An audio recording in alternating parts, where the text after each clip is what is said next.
Hi, I'm Stephanie Strange. Want to hear something scary?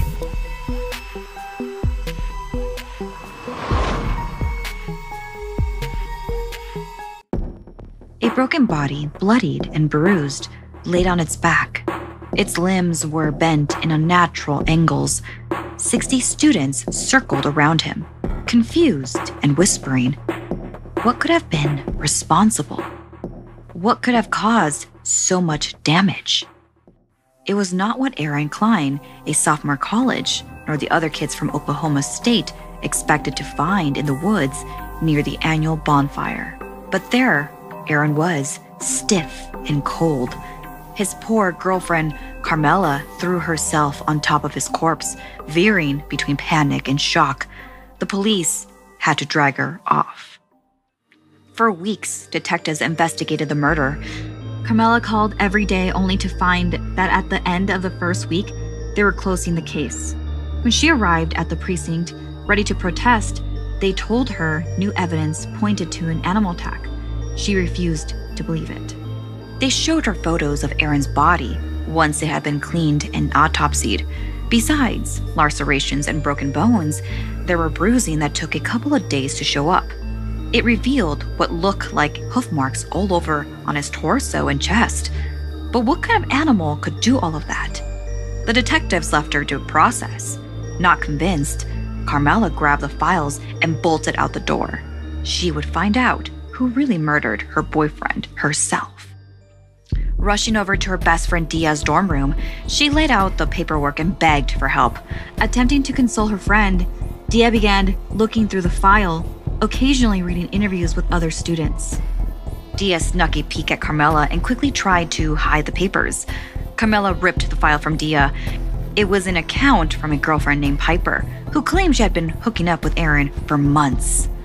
After rummaging through the stacks of paper, she found more. Evie, Mallory, and Journey were all claiming Aaron had sent them creepy DMs. The detective's chicken scratch noted that Aaron was a player whose girlfriend had no clue. Carmela choked back a sob. Then she noticed another scribble. This saying the cause of death was internal bleeding caused by blunt force from an animal or unknown entity. Dia held Carmela as she wept. Then Dia spoke. Aaron was a creep. It was tragic, but maybe this was the only way.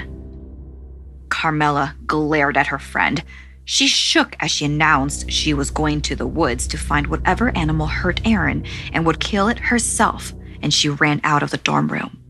And Dia followed after her. Carmela entered the clearing where Aaron's body had been discovered.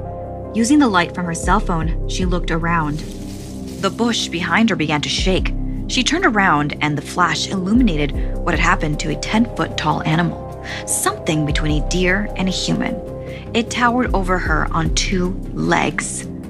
Terrified, Carmela chucked her cell phone as hard as she could, hitting the animal square in the face. It shook its head in pain and ran off. Carmela gave chase, this time moving slower without the help of her light, but trying to follow its sound.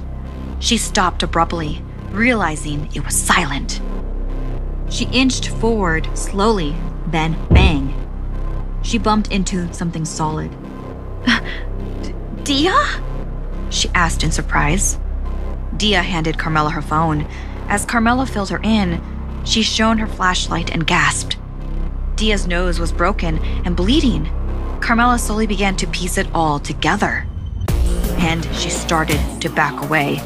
Shaking her head, Dia grabbed her arm, forcing her to look down where Dia's hooves were slowly transforming back to human feet. Carmela, in shock, backed up further, falling to the ground. I warned you about him, Dia said. I asked him multiple times to stop with the others or to break up with you. He just laughed. That night I caught him with Piper in the woods. I did it to protect you. But what did you do to his body? Carmela stammered, reliving the horrific image. Once I shapeshift, there's no going back. Aaron would have told, and then how would I protect you? Dia asked.